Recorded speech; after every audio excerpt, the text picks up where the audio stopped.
Hey everyone, and welcome back to another Obakenori devlog, a small indie game about a sea demon stuck in the form of an onigiri trying to regain his former strength.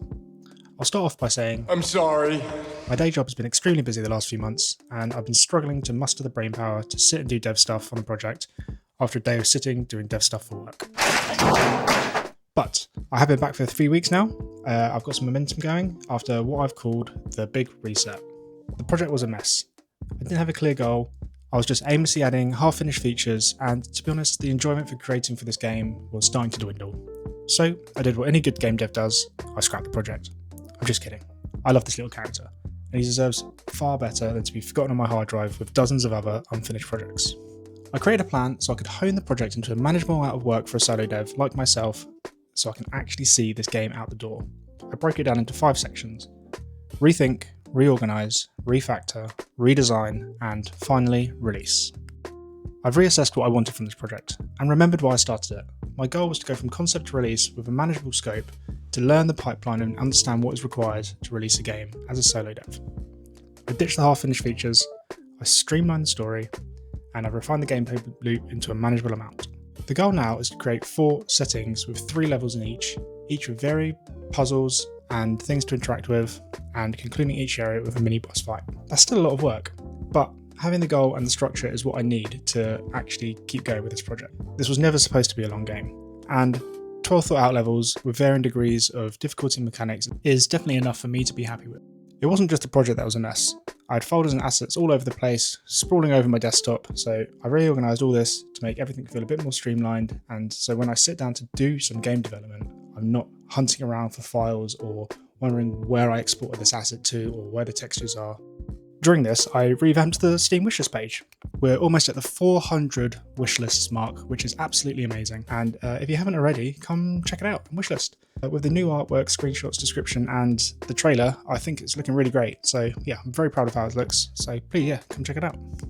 I then went through every single blueprint script that I've added and cleared out any of the features that didn't line up with the current game plan. No more spaghetti blueprints in this project, and no more unused variables just hanging about doing nothing. Now that I've cleaned up all the blueprints and the rest of the project files, we're left with the final part, the redesign. This section really encompasses the rest of the development. I've created a rough but detailed outline of what's left to create, but I'm keeping that under wraps for now. And after all that, it's time to get back to some game dev. It's taken a lot of time to get here, and the last few months have pretty much just been me cleaning up my own unorganised mess with nothing really interesting to show for these videos. But I do think it's important to show that game development isn't always a steady slope. It's not all just new features and content. There are so many aspects that require thought and time, which sometimes get neglected. Sometimes you just need to take a step back, assess what you have and what you need, before you can start moving forward again. With that being said, I have started making progress on the game again, starting with a couple of bug fixes that I've been meaning to fix up for a really long time. The first of which is the collecting ingredient animation. Sometimes if you had a bit too much forward momentum when collecting the ingredient, the animation would be misaligned and you'd either go off the screen or be a bit too close to the camera. This was a fairly simple fix, which was just making sure that Obakenori was moved to the correct location before starting the animation to make sure that it lined up every single time. The next thing on my list wasn't exactly a bug fix, but it was something that I've also been meaning to do for a while, which is fix how the Edemame shooter shoots. In its previous form, it would just automatically lock on to something within the field of view and you'd be able to shoot.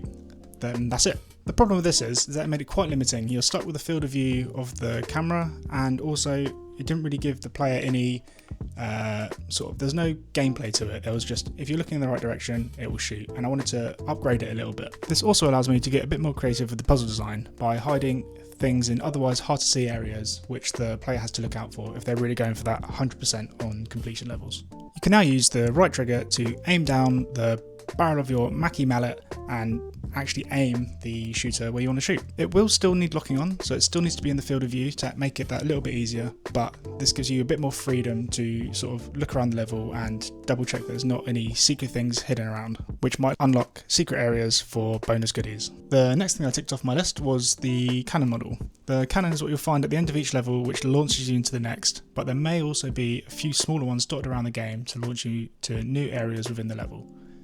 I remodeled the placeholder with the new design and then sent it into Substance Painter and applied the painterly smart materials that I've created for all the other tech in the game, like the frog radio and the vending machine. I then added some sound effects for loading and firing, and a bit of VFX for the smoke when he gets launched. I also added a quick camera transition and animation to give it a bit of polish, and here we are. I'm really happy with how this turned out, and I really think it matches the rest of the vibe and style in the game. Next on my list was fixing up the pure Nori form for Obakenori. Speaking of other forms, there are going to be multiple forms that you can play as throughout the game. I haven't forgot that Obakenori literally means shape-shifting demon seaweed. So, during the reTHINK section, I've included some fun additions to the form list, but more on those another time. I only ever created 2 animations for the pure Nori form, the idle and moving animations. When you jump or collect an ingredient in this form, literally nothing happens. Like, really, if you collect an ingredient in this form, you just see a floating hat if you had one. So I hopped into Blender and created a few new animations. I started off with the collecting ingredient animation, which I used the onigiri form version to line it up so when the mini cutscene happens, it's consistent across all your forms, and to make sure that you get a nice good view of Obakenori's little smile. The jump animation I had a bit more fun with. In the onigiri form, he has a little spin, so I thought in this form he could do a backflip, which I think looks great and works really well for the look of this form. I also made a few smaller animations for cutscenes, but I'm not going to show those here. Now, I was debating whether or not to show this next piece that I was working on for this current devlog. I want to make sure that I keep some things back as surprises for when the game is released. But in this instance, I've decided to show it because it's very early on in the game and I'm really pleased with how it looks and the mechanics that I built for it. So I really wanted to share it with you guys. This giant caterpillar looking creature that really reminds me of Heimlich from Bug's Life. I will be a beautiful butterfly. I will be keeping the story aspects of this character under wraps, although I think if you keep an eye out on how he changes throughout this next section of the video, you might be able to work out some parts of it. And let me know in the comments if you have any ideas what this character could turn out to be. I wanted this enemy to break off into chunks as you deal damage, and until he's small and as weak as Obakenori in his Nori form. To achieve this, I chopped the enemy up into smaller chunks, so every time you hit it, one of the chunks gets popped off the back. I then respawn that chunk in the same location, but as a riceable actor, which is something that I made in a previous video, and I can just swap the static mesh with anything I want, so anything can be riceable in this game. And then when this is paired with the particles being attracted to Obakenori, it gives the impression that every time a chunk is knocked off, it's being absorbed and then used to regain Obakenori's form. But having this in place without the enemy being able to attack back wouldn't be very fair, would it? For the enemy's attack, I built systems that spawns coconuts from nearby trees, and then when they spawn, the enemy makes a dash to suck them up and then spit them out at Obakenori. As each coconut is spawned, it gets added to a list, and then the enemy will work through that list sequentially, hunting down each of the coconuts. This means that if you keep an eye out for the next prop, you can place yourself ready to attack, and this is especially useful when you're in your weakest form. There were a few other quirks to work through, like the moving hitbox and the colliders when changing the scale and the enemy skeletal mesh, which is what I'm doing when each of the chunk is taken off. But I made sure to work through those and sort them all out before moving on, so I'm not yet again left with a bunch of half-finished systems. This was an early encounter in the game, and it's where you first go from the weak pure Nori form to the onigiri form, which will then be your default state throughout the rest of the game. And I think on that note, I'm going to leave it here. Thanks again for watching, like and subscribe. If you haven't wishlisted on Steam, head on over.